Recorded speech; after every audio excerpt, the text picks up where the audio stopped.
오늘 우리가 읽은 본문에 우시야 왕이 이 망대를 두 군데 세웠죠.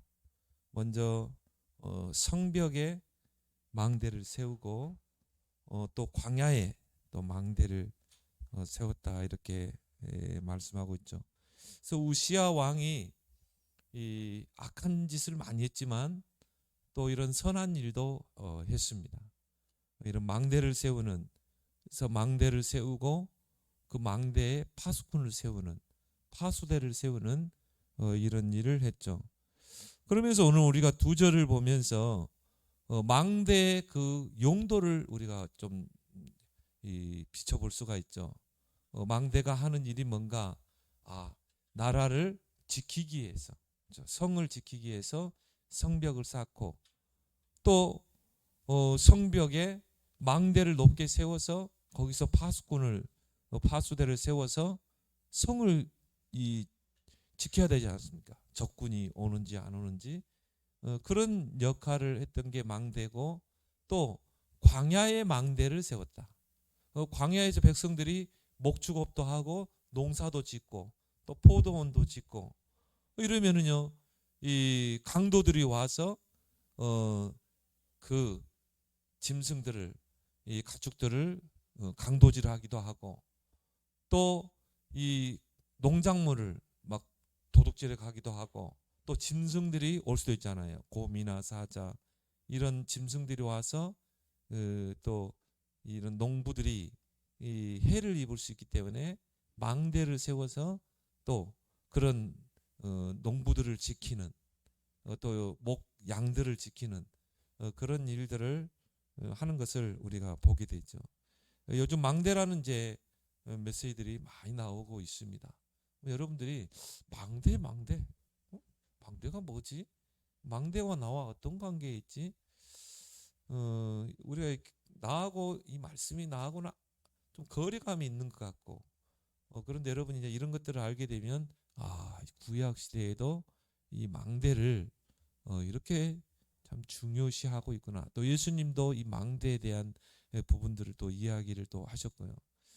그러면서 저는 참 우리 전도자 윤 목사님이 보면서 한 단어를 내놓을 때는 굉장히 시대를 보면서 또 우리의 시간표를 보면서 이런 하나하나의 단어를 내놓으신다. 저는 그걸 보거든요. 이거는 하나님이 시간표에 맞게 이런 메시지를 주시고, 또 우리 모든 전도자들과 교회가 한 언약을 가지고 가도록 인도하고 계시는 줄 믿습니다. 이제 망대가 뭔가 오늘 우리 두 절만 놓고 보더라도 이게 바로 구약의 망대의 이유와 용도가 있구나, 그런 것을 또 보게 되고, 이거를 신약 시대에 사는 우리가 적용해 볼 수 있는 것입니다. 그래서 여러분들이 인생의 망대를 세워야 돼요.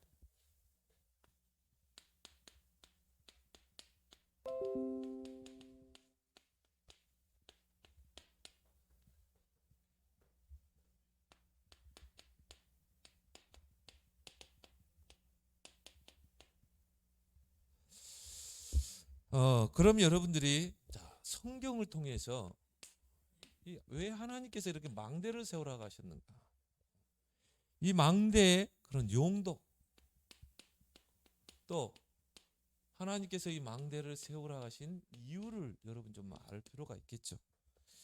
그러면서 이제 오늘날 우리가 받고 있는 그런 망대, 나 개인의 망대를 세워라, 가정의 망대, 또 교회의 망대, 현장의 망대를 세워라. 그냥 망대만 세우면 안 된다. 파수꾼을 세워야 된다. 그렇죠? 망대만 세우면 뭐 하겠습니까? 그 망대 위에 올라가서 파수하는 파수꾼이 있어야 되지 않습니까? 파수꾼이 없는 망대는 아무 소용이 없죠. 그럼 여러분들이 이런 메시지를 여러분들이 잘 흐름을 타야 되겠죠. 성경에서 망대에 대한 부분들을 좀 우리가 살펴볼 필요가 있습니다. 특히 이제 구약 성경에서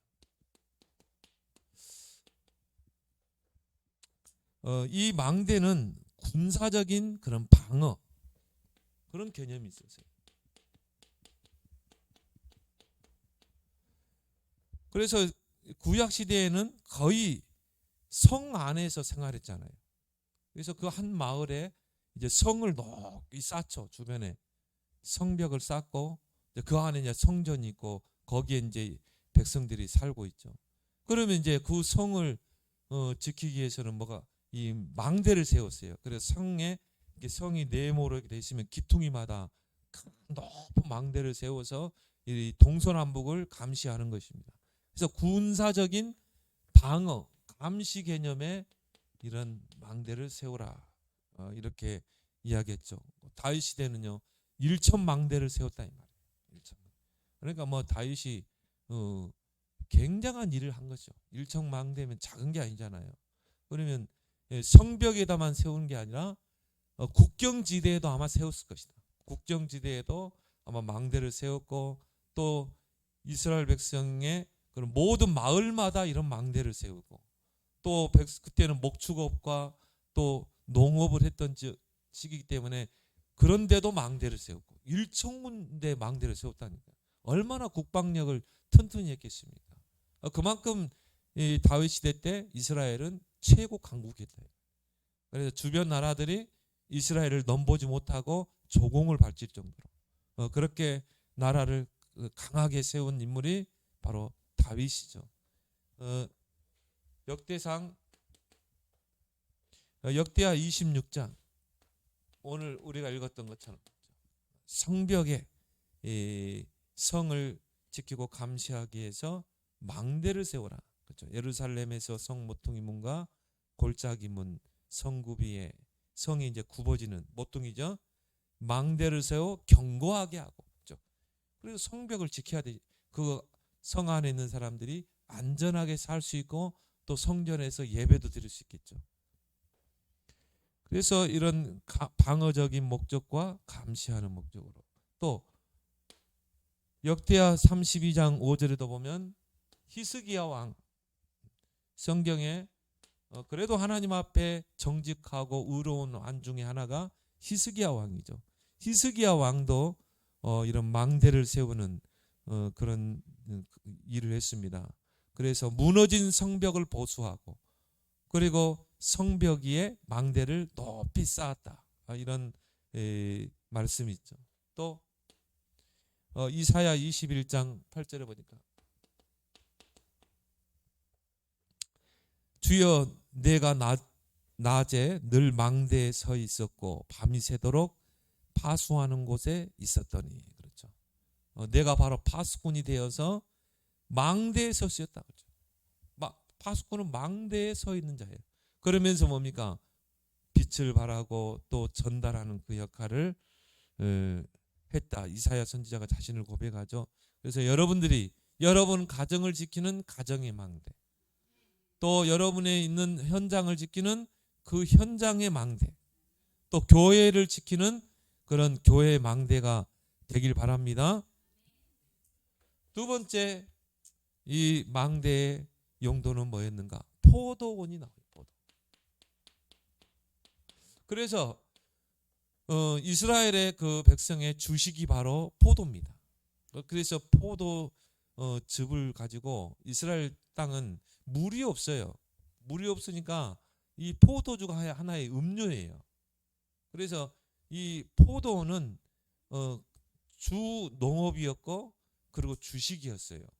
그래서 곳곳에 이런 포도원을 많이 만들었어요. 그래서 이 포도원을 지키는 역할을 하는 게 바로 망대였다. 그래서 오늘 10절에도 보니까 그런 부분이 나오죠. 포도원을 다스리게 두었으니 망대를 세워서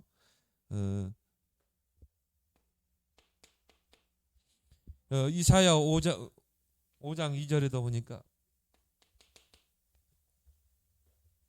포도원의 노래가 나옵니다. 거기에 보면 내가 땅을 파고 돌을 제하고 극상품 포도나무를 심었도다. 그 중에 망대를 세웠고 극상품 포도나무 최고 좋은 포도나무를 심었단 말이에요. 그래서 그걸 상품화하기 위해서 거기 뭘 세웠다? 망대를 세웠다. 그런 이제 표현이 있고요. 또 마태복음 21장 33절에 이거는 이제 예수님께서 이 포도원 농부의 비유, 마가복음 12장 1절에도 포도원 농부에 대한 그런 비유를 또 드시면서 망대 이야기를 하셨습니다. 그래서 한 주인이 포도원을 만들고 거기에 산 울타리를 세워서 그리고 즙 짜는 틀을 또 만들고 포도즙을 짜야 되겠죠. 그리고 그 포도원을 지키기 위해서 망대를 세웠다 이 말이에요. 망대를 세워두고 이제 농부들에게 세를 주고 타국으로 여행을 갔어요. 그렇게 해서 이제 포도가 열매가 이제 익을 때 종들을 보내는 것입니다. 종을 보내서 그 수확한 것을 이제 종들에게 주라는 거죠. 그러니까 이 농부들이 어떻게 했습니까? 규합해 가지고 그 종들을 주인이 보낸 종들을 죽였다. 또 보내니까 또 한 사람은 죽이고 한 사람은 돌로 치고 그랬다. 나중에 이제 아들을 보냈다 이 말이야. 아들까지 죽였다. 그러면 그 주인이 어떻게 되겠냐? 와가지고 그들을 심판하지 않겠냐? 예수 그리스도를 이제 구원자로 보냈는데 그동안 예수님이 올 것을 선지자들을 보냈는데 선지자들을 죽였다 이 말이죠. 이스라엘 책망하는 비유죠. 예수 그리스도를 보냈는데 그 아들까지도 십자가에 죽였다는 거예요. 그러면 하나님께서 그 농부들을 어떻게 하겠냐? 이스라엘을 어떻게 하겠냐? 그러면서 망대 이야기를 하시는 것을 보게 됩니다. 또 이 망대는 하나의 도피처 역할을 했습니다. 피난처 역할. 오늘 역대하 26장 그 목자들의 피신처로 그렇죠. 10절에 또 광야에 망대를 세우고 물 웅덩이를 많이 파고 고온과 평지에 가축을 많이 기르고 농부들이 이제 목축업을 하는 목자들이 양을 치고 들에서 또 여러 산과 좋은 밭에 농부와 포도원을 다스리고 목축업과 농업까지 그 광야에서 그럼 어떻게 하게 되겠어요?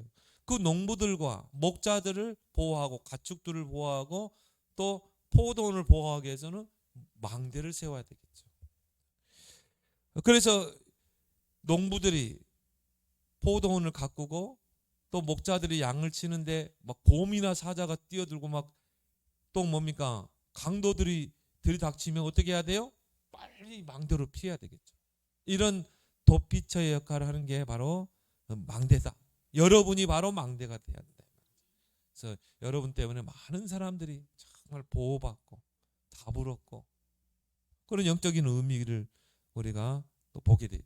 또한 예수 그리스도는 우리의 도피처가 되신다는 것이죠. 우리의 영원한 망대가 되시는 것이죠. 또 하나님께서요. 하나님의 심판을 또 망대로 이야기했어요. 에스겔서 36장 4절에 보니까 또 스바냐 1장 16절에 심판을 하실 때 하나님이 이제 망대에 대해서 언급하셨습니다. 에스겔 36장 4절에는 두로에 대한 심판에 대해서 쭉 이야기하죠. 거기에 보면 내가 두로에 있는 성벽을 무너뜨리고 망대를 헐어버릴 것이며 도끼로 망대를 찍어버릴 것이다. 그렇게 표현했어요. 두로를 완전히 심판하겠다는 것이죠. 스바냐 1장 16절에는 예루살렘과 유다에 대한 심판입니다. 거기에서 높은 망대를 칠 것이다. 하나님의 심판을 이야기할 때 망대를 이야기합니다. 그러면서요 한 도시를 구분할 때 그 도시를 구분할 때 또 하나의 국경을 구분할 때 거기에 망대를 세워서 그 국경을 지키게 하고 제가 이 전방의 GOP 라인에서 군대 생활했는데요. GOP 라인에는 그 철책이 쫙 있거든요. 남과 북을 구분하는 철책이 있어요. 그래서 그럼 철책을 지켜야 되잖아요. 철책이 높거든요. 그리고 그 위에는 그 철조망으로 되어 있어요. 그리고 그 철책에 보면은 가나다란 이렇게 선들이 있거든요. 이걸 딱 자르면은 이제 초소에서 어느 지점에 간첩이 침투했다. 뭐 그걸 볼 수 있죠. 그리고 뭐 수류탄, 뭐 크레모아 다 설치돼 있죠. 그리고 이제 초소마다 이렇게 군데 초소가 있죠. 거기서 이제 감시를 하는 것입니다. 그게 전방이에요. 왜? 우리나라 국경을 지켜야 되기 때문에. 우리나라를 지키기 위해서 그 추운 날에도요, 초소에서 총 들고, 그 초소에 들어가면 이 실탄은 장전합니다. 실탄 장전하고 그러고 들어갑니다. 왜? 어떤 일이 일어날지 모르거든요. 그게 전방이에요. 그래서 한 6시간 근무를 하거든요. 밤에. 쉽지 않거든요. 추운데. 여러분들이 진짜 군인들, 또 우리 아들들 군대 갔지만요. 정말 우리 아들들이 나라를 지키기 때문에 내가 이렇게 안전하게 살고 있다. 감사하길 바랍니다. 저도 군대 생활했지만요. 여기 볼테기 동상 다 걸리고 막 그랬어요. 그 추운데 6시간 동안 떨어보세요. 진짜 막 살을 파고 이 추위가 파고든단 말이야. 아무리 겹겹이 옷을 껴입어도 살을 파고드는 추위를 견디지 못해. 그래서 나라를 지킨다니까요. 국경을 지키는 거죠. 이게 바로 망대요 파수꾼이다. 또 여호와께서 나의 견고한 망대가 되십니다. 나의 망대가 되십니다. 이런 고백들이 나오죠. 그래서 잠언서 18장 10절. 여호와의 이름은 견고한 망대라. 망대는 곧 말합니까? 견고해야 되잖아요. 여호와의 이름은 견고한 망대라. 의인은 그리로 달려가서 안전함을 얻으리라. 강도가 쫓아 못 되게 돼요. 빨리 망대로 들어가야 되겠죠. 견고한 망대로 들어가야 되겠죠. 시편 61편 3절에도 보니까요. 여호와는 나의 피난처시요 원수를 피하는 견고한 망대의 시민이다. 원수가 나를 쫓아오면 어떻게 해야 돼요? 빨리 망대로 들어가야 되겠죠. 견고한 망대로. 그래서 다윗 같은 경우는 1,000망대를 세웠다.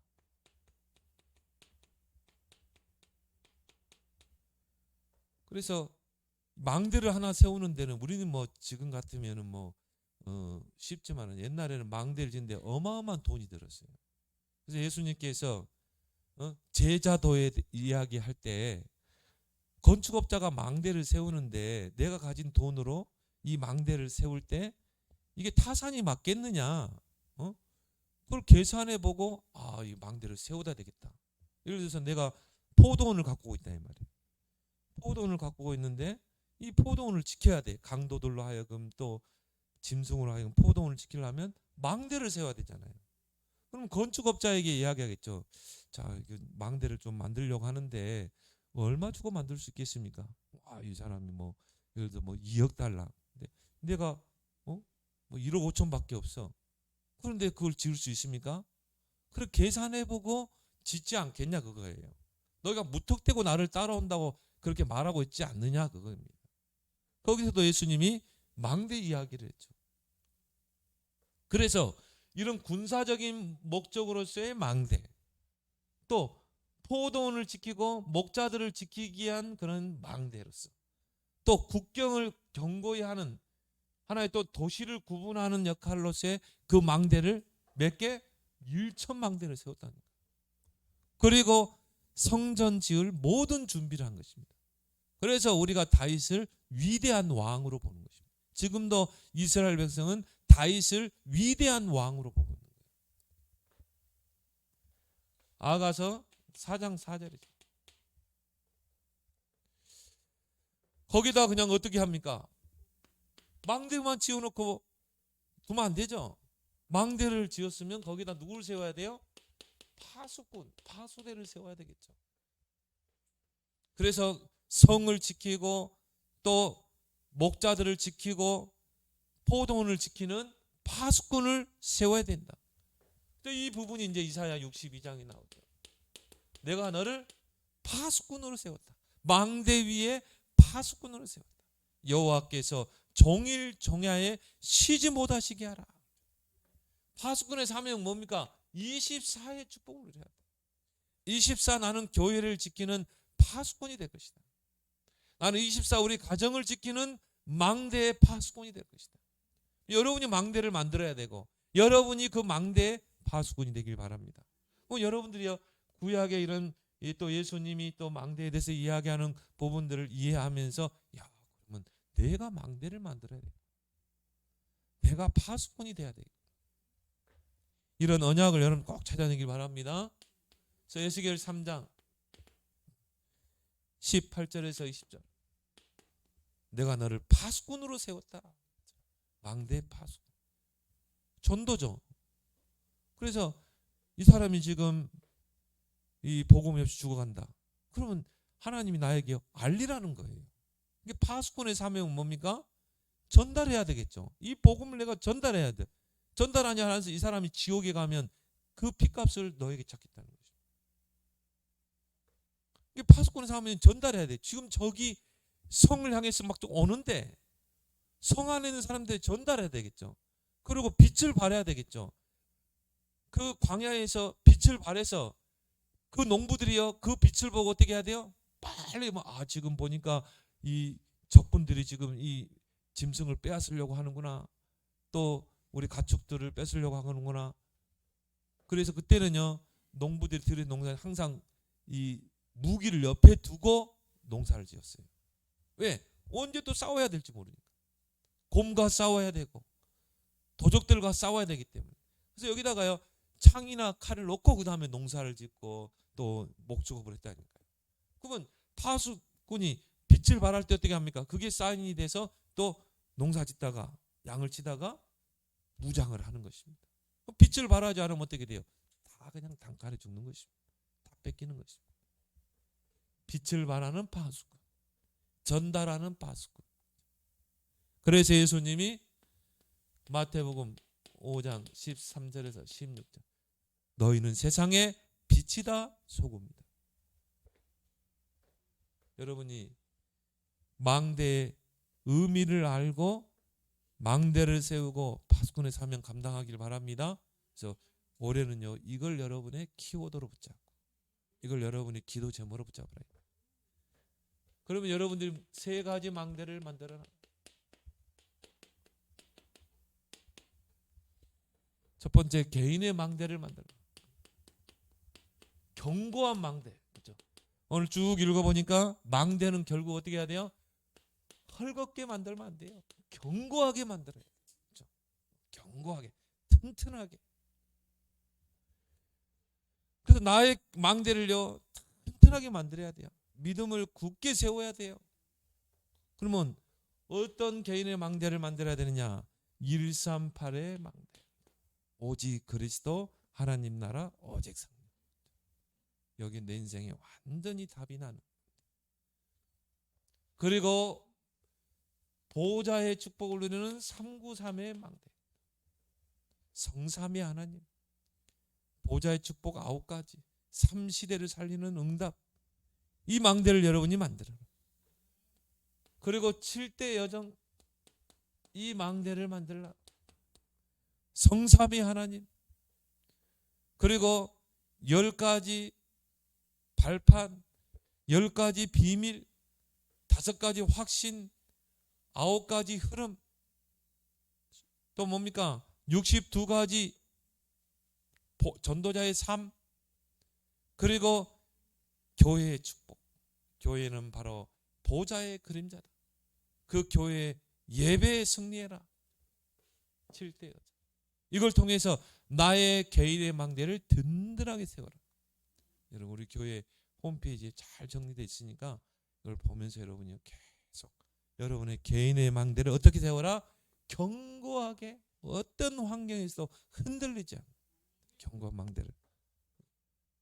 그 사람들이 이제 교회의 망대를 세워라. 몸된 교회를 세우는 것입니다. 그래서 교회는요 결국 이 방향으로 가야 돼요. 237 치유 서밋.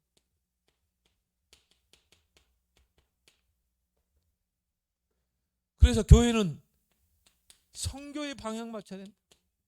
모든 교인들이요 선교를 가슴에 담아. 아까 박수영 목사님이 하와이에 알류에 나가 있어서 전화가 왔더라고요. 국제전화로. 그래서 목사님 카톡을 봤다고. 그렇게 하시라고. 그렇게 접수를 해주겠다고.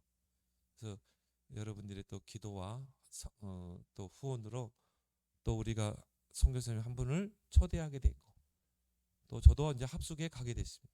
거기서 등록처에서 등록 안 해주면 좀 못 가게 됩니다. 근데 또 박수현 목사는 우리가 잘 알잖아요. 사모님도 가면은 등록 시켜주겠대요. 목사님 혼자 오면 그러니까 사모님도 같이 모시고 오라고. 우리는 사모가 이제 알아서 할 겁니다. 사모가 응답 받으면 돼. 그래서 이번 우리 교회가 정말 이 선교하는 교회. 기도하기 바랍니다. 그다음에 치유하는 교회. 지금 영적으로 지금 위기 시대입니다. 영적 문제, 정신병 앞으로 계속 많아집니다. 이들을 치유하는 교회. 그래서 우리 교회 복지 또 요양 보니까 다 있더라고요. 이제 그걸 아주 전문성을 갖추면서 앞으로 이제 또 합니까? 우리가 교회가 통합적인 이런 사역을 할 수 있도록 복지와 또 뭡니까? 요양 다 할 수 있어요. 교회에서. 여러분이 하는 일을 전문성을 갖추면서 기도하길 바랍니다. 앞으로 이제 이런 쪽으로 가야 돼요. 앞으로 교회에서 치유 사역도 하고 치유 사역원도 만들고 그렇게 해야 돼요. 앞으로 이런 정신병자 심각합니다. 어제 잠깐 영상 보니까 미국의 캘리포니아 보니까 사람들이 다 이래 좀비야 좀비. 그래서 왜 사람들이 이렇게 막 꺾여지는가? 이게 왜 꺾이냐면요. 그 독한 마약을 하면은 이 근육이 굳어버린대요. 근육이 굳고 이런 막 척추가 다 굳어버린대요. 그러니까 이렇게 고개를 숙이는 거예요. 그런 걸 봤죠, 이렇게. 완전히 마약이 사로잡혀버린 거예요. 그 어떻게 손을 못 댈 정도로 심각하죠. 그럼 이게 꼭 미국만의 문제냐 이 말이에요. 앞으로 우리 한국도 이런 위기 시대가 온다 이 말이죠. 벌써 엊그제 신문 보니까 중학생이 마약하다 걸렸잖아요. 중학생이. 이제 앞으로 이걸 놓고 우리는 교회해야 됩니다. 기도해야 됩니다. 그래서 우리 아이들이요, 모르는 사람들이요, 야 음료수 마셔. 절대 안 마셔야 돼요. 코카콜라를 알아들지라도 캔 안 딴, 네? 앞에 그 뚜껑 안 딴 콜라를 주더라도 모르는 사람이 주면 또 친한 사람이 줘도 안 마셔야 돼. 왜? 거기다 뭘 탈지 모르거든요. 한번 들이켰는데 기분이 너무 좋아. 야, 이 음료 이상하네. 요즘 뭐 심이라는 뭐 음료 있는데요. 막 스트레스. 막 스트레스 나 날아가는 것 같아. 그러면 야, 그 음료 또 줘봐. 또 마셔. 점점 빠져들어가. 그게 바로 카르텔이라고. 카르텔. 10대 학생들이 카르텔이 된다니까요. 돈 벌려고. 친구한테 음료수에다 타가지고 주는 거예요. 뭐 친구가 마시면 좋거든. 그럼 또 달라고 그래. 이제 중독으로 빠져들죠. 야, 그거 없으면 안 되게 줘봐. 그러면요, 나한테 돈 100만 원 맡겨. 그런 식으로 가는 거죠. 자기도 중독되고 카르텔이 되는 것이죠. 그게 비단 미국과 유럽만의 문제라고 생각하십니까? 저는 벌써 우리나라에 왔다고 보거든요. 왔다고. 중학생이 마약하다 걸렸다니까요. 이런 애들을 치유할 수 있는 그런 시스템이 교회에 세워져야 된다. 결국 렘넌트를 키워야 된다.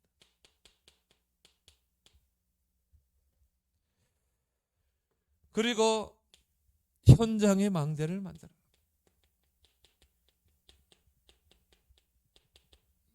현장에서 우리는 다락방의 망대, 팀 사역의 망대, 미션홈의 망대를 만들어라. 전문교회의 망대를 만들어라. 그리고 지교회의 망대를 만들어라. 그래서 현장에서 다락방을 통해 답을 주고 팀 사역을 통해 만남의 축복, 미션홈을 통해서요 무너진 삶을 치유하고 세우고, 우리가 이 전문교회를 통해 정말 업의 축복을 누리도록, 나의 업을 가지고 내가 전도할 수 있다. 나의 업과 복음이 만나게 되면 하나님이 빛의 경제를 회복한다. 업이 축복받는 거죠. 지교회를 통해서 뭡니까? 지역의 흑암을 꺾고 복음으로 지역을 장악하는 것입니다. 그래서 현장에 망대를, 구약에 보니까 곳곳에 망대를 세웠어요. 여러 가지 용도를 가지고 망대를 세웠잖아요.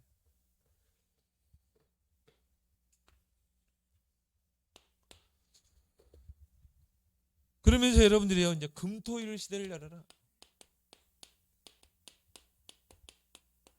여러분 이 기도 제목을 가지고 한번 기도해 보세요. 금토일 시대를 대비하라. 이건 시급하다고 그랬어요. 왜? 벌써 지금요 금토일 시대가 점점 다가옵니다. 이제 우리가 이거를 영적으로 석권하지 못하면 3단체에서 파고들고 이런 쪽으로. 그래서 우리 초등학생에게 어떻게 우리는 금토일 시대를 열어야 될 것인가? 초등학생은 기회 중에 기회다. 어떻게 보면 마지막 기회라고 보면 돼요. 그래서 초등학생들에게는 집중 각인이 필요한 시대라. 그래서 그래도 여자아이들은 말 잘 듣잖아요. 신학원도 데리고 가세요. 집중 각인시켜라. 우리 진경 쌤 잘하더라고요. 학원보다 중요한 게 신학원이다.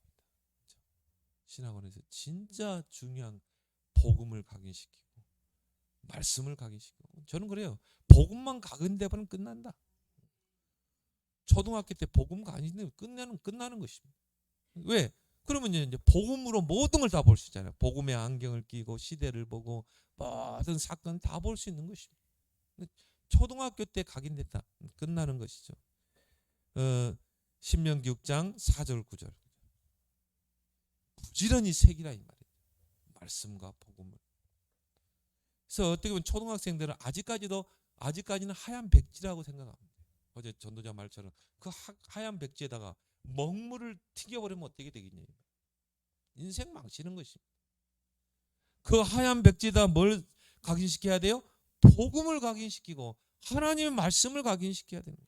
그래서 그런 이야기까지 해요. 여기에 관심 없다. 이게 죄라 이 말이에요. 여기에 아무 관심 없다. 그게 바로 죄다.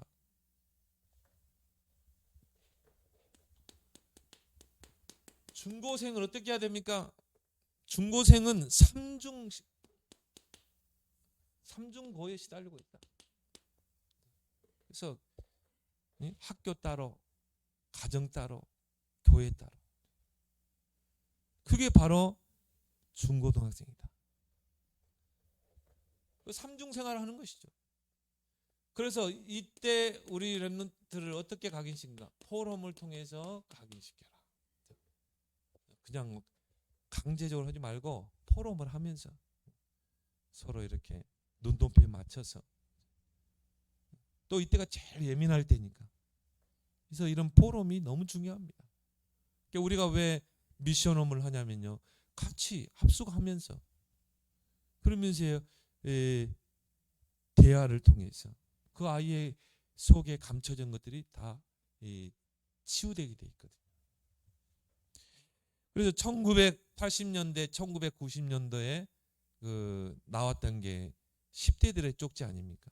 우리도 막 그거 새로 나오면요 서로 살라고 그러고요. 또 이제 서로 돌려서 보기도 했잖아요. 10대들의 쪽지. 그 발행인이 바로 김용모 씨죠. 근데 그분이 그 10대들의 쪽지를 발행한 그 이유를 설명했어요. 우리 10대들에게 쉴 만한 것도 없고 또 갈 만한 것도 없고 터놓고 대화할 수 있는 그런 이 친구들도 없는 그들에게 그들의 상담을 할 수 있는 10대들의 쪽지를 만들게 됐다. 그래서 청소년들이 이 롤모델로 여기는 그 인물 이야기, 또 그러면서 청소년들이 정말 고민하고 있는 부분들을 또 상담해주는, 그게 10대들의, 그때는 10대들의 쪽지가 굉장히 히트를 쳤어요. 어른들도 그런 10대들의 쪽지를 읽으면서 청소년들의 고충이 뭔가 이걸 이해하게 되고 공감하게 됐다니까요. 근데 오늘날 우리 아이들이 정말 하나님 말씀을 포럼할 수 있는 이런 공간이 전혀 없는 것입니다. 그래서 이런 부분에 우리는 기도하면서 이런 교회 안에 포럼 문화를 형성해야 돼요. 금토일 시대는 너무 좋죠. 금토일 날 금토일에 뭐 교회 미션홈 있으면 교회 미션홈을 불러가지고, 아니면 여러분들이 작게나마 금토일 시대를 만들 수 있어요. 여러분이 뭐 하나님께서 넓은 평수를 주면요, 금요일 날 아예 데려오는 거예요. 그래서 거기서 재우면서 프로그램은 간단하게 만들어서 그렇게 해서 뭡니까? 찬양도 하고 기도도 하고 말씀도 주고 짧게 그러면서 또 상담도 해주고, 그리고 또 말씀을 받았으면 서로 포럼도 하고, 그런 걸 통해서 우리 아이들에게 복음이 각인되는 것입니다.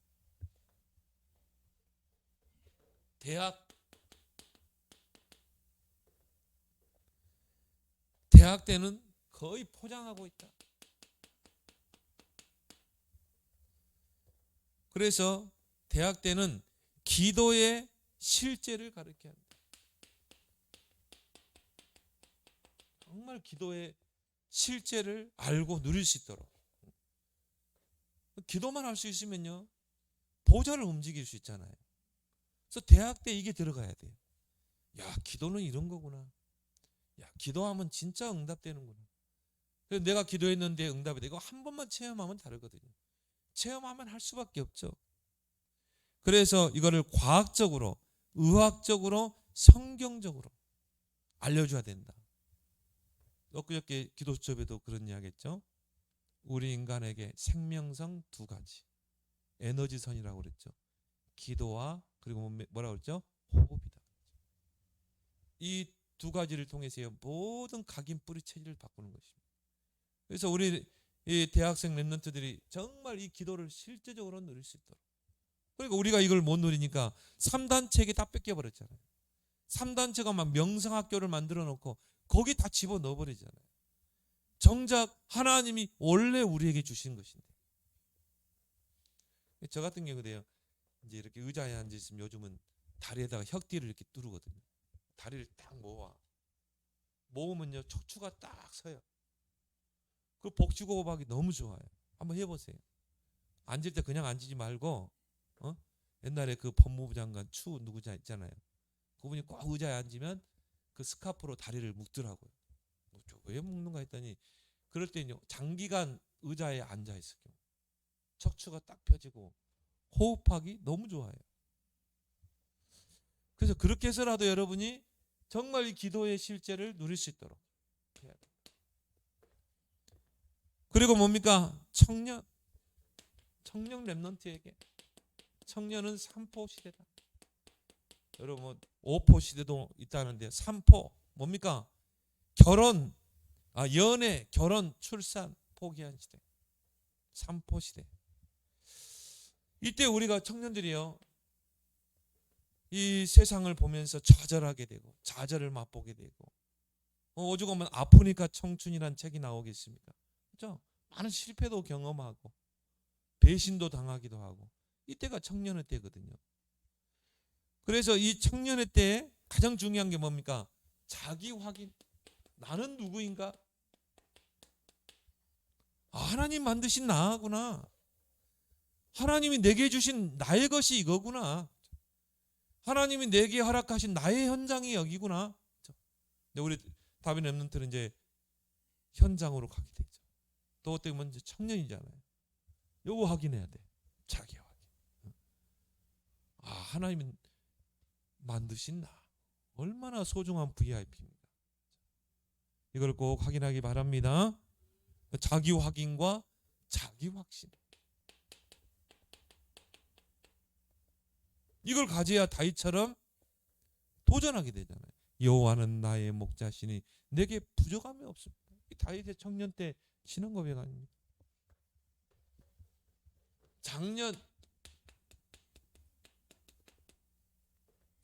이 작년 시기는요, 뭔가 모르는 짐, 집에 오면 가정의 짐, 자녀의 짐, 가장으로서의 그 짐, 또 교회 가면은 직분자, 중직자의 짐, 또 직장 가면요 또 뭡니까? 눈치 봐야 되고 언제 잘릴지 모르고 요즘은 평생 직장 개념도 없어요. 나가라면 나가야 돼. 그런 불안 속에서 또 사람 상대하는 게 얼마나 힘듭니까? 모든 짐을 다 짊어지고 있는 게 바로 장년식이다. 그래서요 이때 우리가 뭘 만들어야 돼요? 망대를 만들어라. 이게 바로 내가 살 길이다. 그래서 세 가지의 망대를 만들어라. 뭡니까? 개인의 망대. 제일 중요한 거죠. 개인의 망대가 무너져 버리면요 모든 문기 다 무너져 버리는 것입니다. 개인의 망대를 견고히 세우고 교회의 망대, 현장의 망대를 세우라.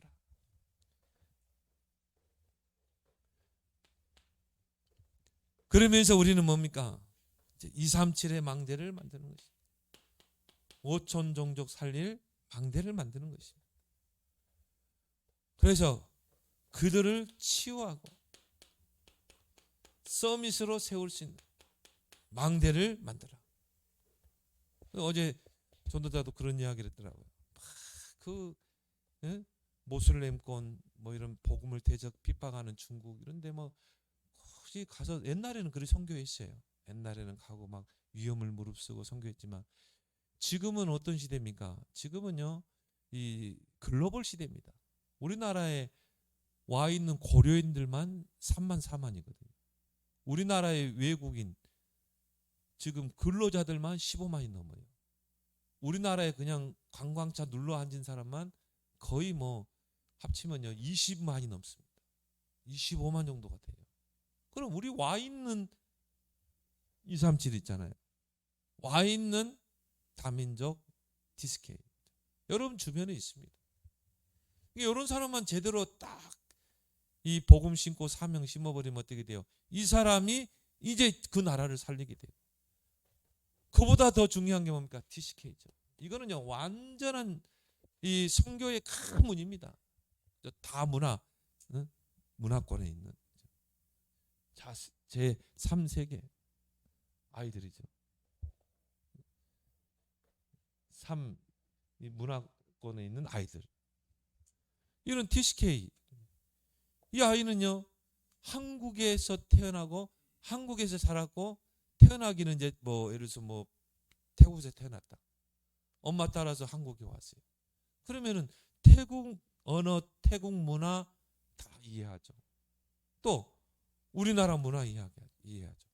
이런 아이들에게 복음이 들어가 버리면 완전히 세계 복음화 이루어지는 것입니다. 그래서 안산의 어느 학교는요, 뭐 전교생이 다 다문화 학생들이라고. 우리나라 이제 그런 이 사회로 접어든 것입니다. 그래서 이제 그런 사람들을 다 품어야 돼. 우리는 이것을 다 선교의 문으로 잡아요. 또 여러분 주변에 와 있는 다민족. 제가 아는 목사님은 캄보디아 청년을 복음을 전했는데요. 이 친구가 캄보디아 들어가세요. 지금 보니까 교회를 세우고 목사님 만나가지고. 그래서 금토일 시대를 열라. 이건 시급한 것이다. 여러분이 이걸 놓고 기도하길 바랍니다. 나는 어떤 망대를 세울 것인가? 나는 금토일 시대를 어떻게 열 것인가?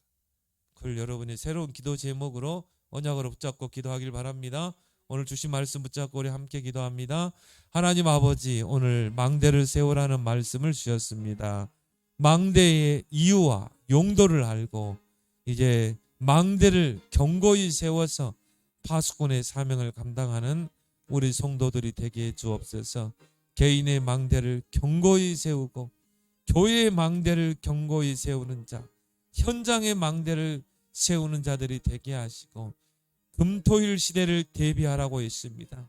우리 초등학생부터 청년부까지 이제 렘넌트의 망대를 세우는 그런 금토일 시대를 대비하는 우리 모든 성도들의 언약과 기도 제목이 되게 하여 주옵시고, 우리 교회에는 이제 237 나라 5천 종족을 살리는 그런 선교의 망대, 다민족의 망대, TCK의 망대를 세우는 그런 우리 교회가 되게 하시고 4월 달에 있는 그 선교 대회를 모든 성도가 기도로 섬기게 하시어서 237 나라 어촌 영적 선교의 큰 빛의 경제를 회복하는 성도들 되게 해 주옵소서.